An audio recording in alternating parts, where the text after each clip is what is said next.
Hukum pajak dan acara perpajakan. Topik ke-12 dari 50 topik. Hak dan kewajiban pemerintah dalam perpajakan. Bagian pertama. Berdasarkan sifatnya, hukum pajak dibedakan antara hukum formal dan hukum material. Hukum formal mengatur hak dan kewajiban pemerintah dan wajib pajak, sedangkan hukum material mengatur subjek pajak, objek pajak, dan tarif pajak. Hukum formal pajak diatur dalam Undang-Undang Ketentuan Umum dan Tata Cara Perpajakan, atau Undang-Undang KUP, yang berlaku untuk seluruh pungutan perpajakan, baik pajak pusat, pajak daerah, maupun pungutan bea masuk, bea keluar, dan cukai. Sementara itu, hukum material diatur dalam masing-masing undang-undang pajak, yaitu Undang-Undang Pajak Penghasilan, atau PPH, Undang-Undang Pajak Pertambahan Nilai dan Pajak Penjualan Atas Barang Mewah, atau PPN dan PPNBM, Undang-Undang Bea Meterai, atau BM, Undang-Undang Pajak Bumi dan Bangunan, atau PBB, Undang-Undang Pajak Daerah dan Retribusi Daerah, atau PDRD, Undang-Undang Kepabeanan, dan Undang-Undang Cukai. Pemisahan Undang-Undang KUP yang mengatur khusus mengenai hukum formal perpajakan, dimulai sejak reformasi perpajakan di Indonesia yang berlaku sejak awal tahun 1984. Hingga saat ini, Undang-Undang KUP telah mengalami 4 kali perubahan sebagai berikut. 1. Undang-Undang Nomor 6 Tahun 1983, mulai berlaku tanggal 1 Januari tahun 1984. 2. Undang-Undang Nomor 9 Tahun 1994, mulai berlaku tanggal 1 Januari tahun 1995. 3. Undang-Undang Nomor 16 Tahun 2000, mulai berlaku tanggal 1 Januari tahun 2001. 4. Undang-Undang Nomor 28 Tahun 2007, mulai berlaku tanggal 1 Januari tahun 2008. 5. Undang-Undang Nomor 16 Tahun 2009, mulai berlaku tanggal 25 Maret tahun 2009. 6. Undang-Undang Nomor 7 Tahun 2021, mulai berlaku tanggal 29 Oktober tahun 2021. 7. Undang-Undang Nomor 2 Tahun 2022, mulai berlaku tanggal 30 Desember tahun 2022. Pengaturan ketentuan formal perpajakan tersebut di dalam Undang-Undang Ketentuan Umum dan Tata Cara Perpajakan. Walaupun cakupannya lebih luas, yaitu mengatur seluruh pungutan perpajakan, dalam pelaksanaannya hanya berlaku untuk jenis pajak pusat saja. Hal tersebut disebabkan untuk pajak daerah dan pungutan bea masuk, bea keluar, dan cukai telah diatur dalam masing-masing undang-undang tersendiri yang merupakan lex specialis derogat legi lex generale, ketentuan khusus mengalahkan ketentuan umum. Ketentuan formal yang dimaksud sebagai berikut. 1. Pajak daerah, pajak provinsi dan pajak kabupaten atau kota. Diatur dalam Undang-Undang Nomor 1 Tahun 2022 tentang hubungan keuangan antara pemerintah pusat dan pemerintahan daerah yang implementasinya di masing-masing daerah provinsi dan kabupaten atau kota ditetapkan oleh peraturan daerah atau Perda. 2. Pajak bea dan cukai. A. Undang-Undang Nomor 10 Tahun 1995 tentang kepabeanan sebagaimana telah diubah dengan Undang-Undang Nomor 17 Tahun 2006. B. Undang-Undang Nomor 11 Tahun 1995 tentang cukai sebagaimana telah diubah dengan Undang-Undang Nomor 39 Tahun 2007. Walaupun hukum formal terhadap pajak daerah dan pungutan bea dan cukai telah diatur tersendiri, atau lex specialis, Undang-Undang KUP tetap diberlakukan sepanjang di dalam Undang-Undang Pajak Daerah serta bea dan cukai tidak mengaturnya secara khusus. Pemberlakuan Undang-Undang KUP itu di dalam ilmu hukum disebut mutatis mutandis yang maknanya adalah diterapkan suatu ketentuan sepanjang tidak diatur tersendiri dalam ketentuan yang lain.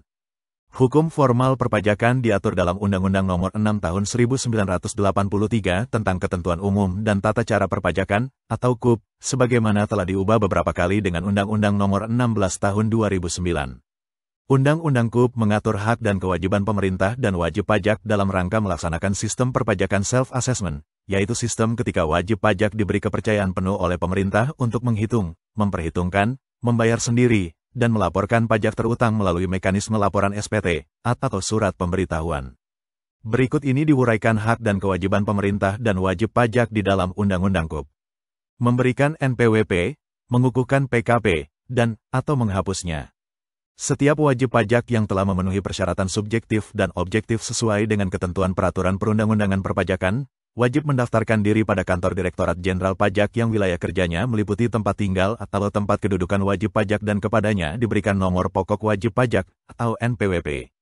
Demikian pula kepada setiap wajib pajak sebagai pengusaha yang dikenakan pajak berdasarkan Undang-Undang Pajak Pertambahan Nilai, Undang-Undang Nomor 8 Tahun 1983 dan perubahannya, wajib melaporkan usahanya untuk dikukuhkan sebagai pengusaha kena pajak, atau PKP.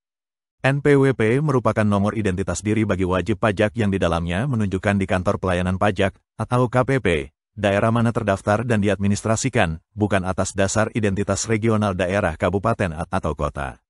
Karena boleh jadi di suatu daerah kabupaten atau kota dapat memiliki lebih dari satu kantor pelayanan pajak atau sebaliknya, terdapat suatu daerah kabupaten atau kota yang tidak memiliki kantor pelayanan pajak.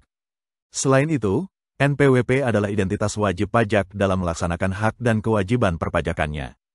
Pemerintah, atau Direktur Jenderal Pajak, dapat memberikan NPWP dan mengukuhkan wajib pajak sebagai pengusaha kena pajak, atau PKP, secara jabatan apabila WP dan atau PKP tidak melaksanakan kewajiban mengajukan permohonan NPWP atau PKP bagi wajib pajak yang telah memenuhi persyaratan subjektif dan objektif sesuai dengan ketentuan peraturan perundang-undangan perpajakan.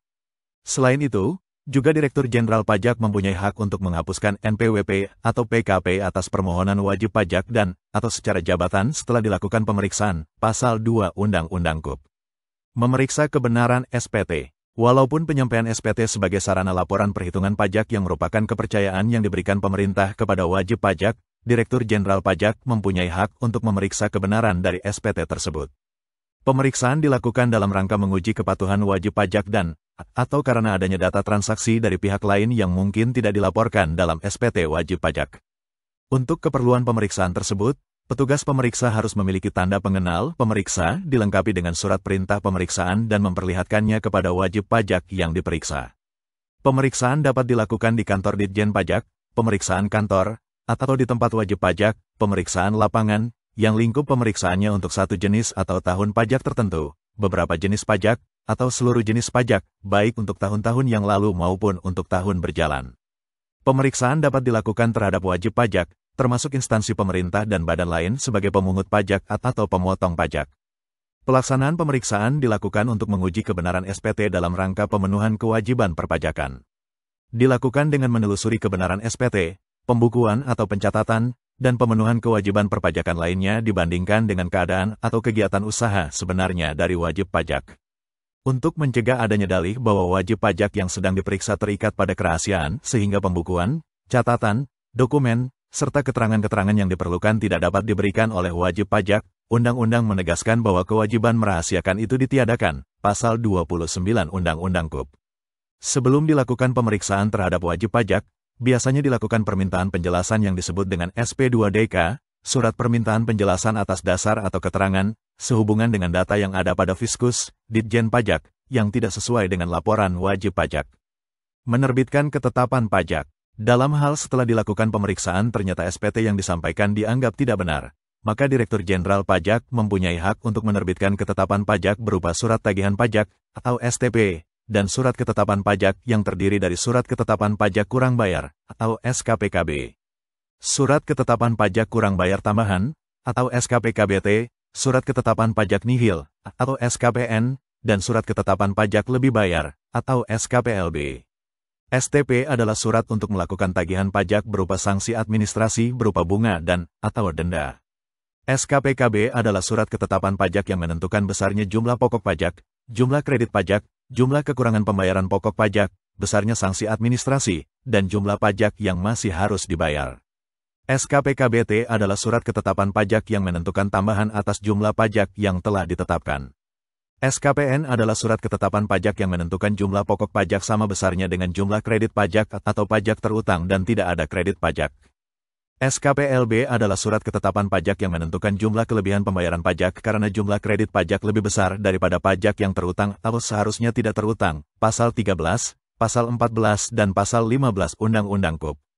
Terhadap ketetapan pajak yang menimbulkan utang pajak, wajib pajak wajib melunasi pajak terutang walaupun masih dalam upaya mengajukan keberatan kepada Ditjen Pajak atau permohonan banding ke Pengadilan Pajak, Pasal 25 dan Pasal 27 Undang-Undang KUP. Menagih pajak terutang. Terhadap penerbitan ketetapan pajak berupa STP, SKP Kebon, dan SKP KBT yang tentunya menimbulkan utang pajak, Dirjen Pajak mempunyai hak untuk menagih hingga lunas. Sifat penagihan pajak adalah eksekutorial beslak yang maknanya Dirjen Pajak dapat menagih walaupun wajib pajak sedang melakukan upaya hukum keberatan kepada Dirjen Pajak atau banding ke pengadilan pajak. Begitu urgennya penagihan pajak terhadap wajib pajak yang mempunyai utang pajak, baik pajak pusat maupun pajak daerah, hingga perlu diatur dalam undang-undang tersendiri, yaitu dalam Undang-Undang Nomor 19 Tahun 1997 tentang penagihan pajak dengan surat paksa sebagaimana telah diubah dengan Undang-Undang Nomor 19 Tahun 2000. Adapun tata urutan penagihan pajak sebagai berikut: A. Surat teguran, B. Surat paksa, C. Penyitaan, D. Pencegahan ke luar negeri, dan E. Penyanderaan. Penagihan dilakukan melalui tahapan urutan seperti di atas. Namun demikian, dalam keadaan yang darurat, misalnya wajib pajak akan meninggalkan Indonesia dan lain-lain, Fiskus melakukan tindakan penagihan seketika dan sekaligus tanpa harus melalui tahapan penagihan, Undang-Undang Nomor 19 Tahun 1997 Jo Undang-Undang Nomor 19 Tahun 2000. Itulah topik ke-12 Hukum Pajak dan Acara Perpajakan untuk membantu pemahaman mahasiswa dan masyarakat umum yang ingin menambah wawasan. Ratusan tutorial ilmu hukum, ilmu pemerintahan, ilmu komunikasi, ilmu manajemen, ilmu administrasi dan lainnya disajikan di channel Bernard Simamora Tutorial. Video dituturkan dan disubtitelkan agar dapat ditonton, dibaca sambil didengarkan. Untuk pemahaman yang lebih baik, putar dan dengarkan video tutorial berulang-ulang.